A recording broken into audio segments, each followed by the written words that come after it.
Roasted beef stock is on another level, far superior to my old recipe, with incredible depth and flavor. Here is how top restaurants make it simple.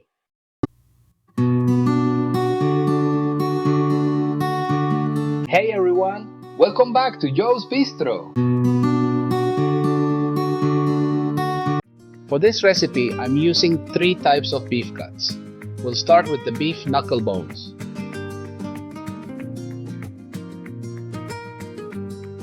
All of this goes right onto the same baking sheet.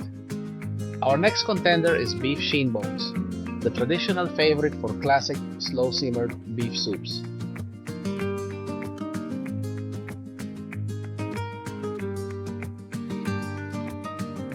Finally, our third contender, beef marrow bones. Together, they create a rich broth. Marrow adds deep flavor, knuckles bring gelatin, and shin bones pack incredible collagen. Now tomato passata. It boosts caramelization, cuts through the rich fat, and adds incredible deep color. If you don't have passata, tomato paste works great too.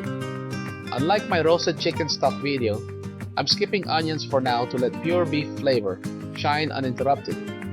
Just another way to make the exact same goodness.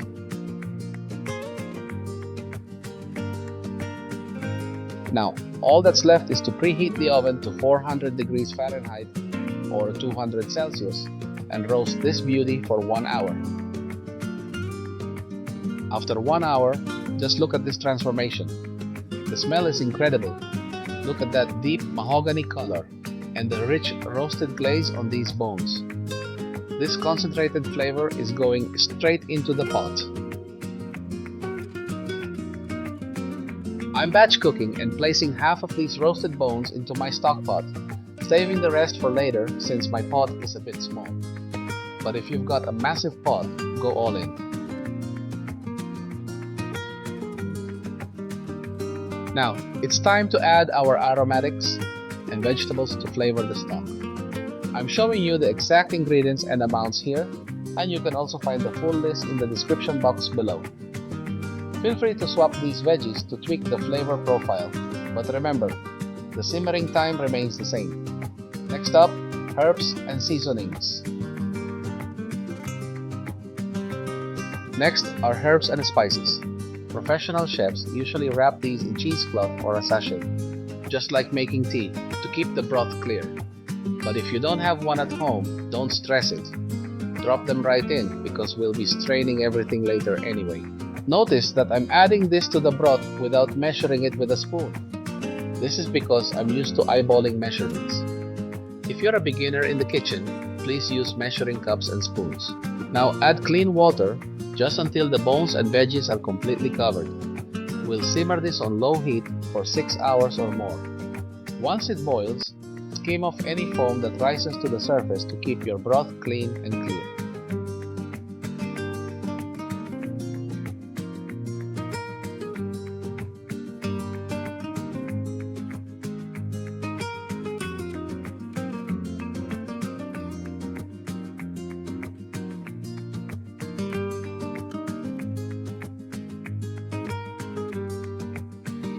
After cooling overnight in the fridge, here's the result. The great thing about chilling it is that the fat solidifies at the top, making it super easy to scoop out with a spoon or a fine mesh strainer. I like using both to take my time and get it completely clean. At this stage, you could put it back on the heat and reduce it down even further into a rich, concentrated demi-glaze consistency. If you want to see a video on how to do that, let me know in the comments below. Once we've removed as much fat as possible, let's check out that texture.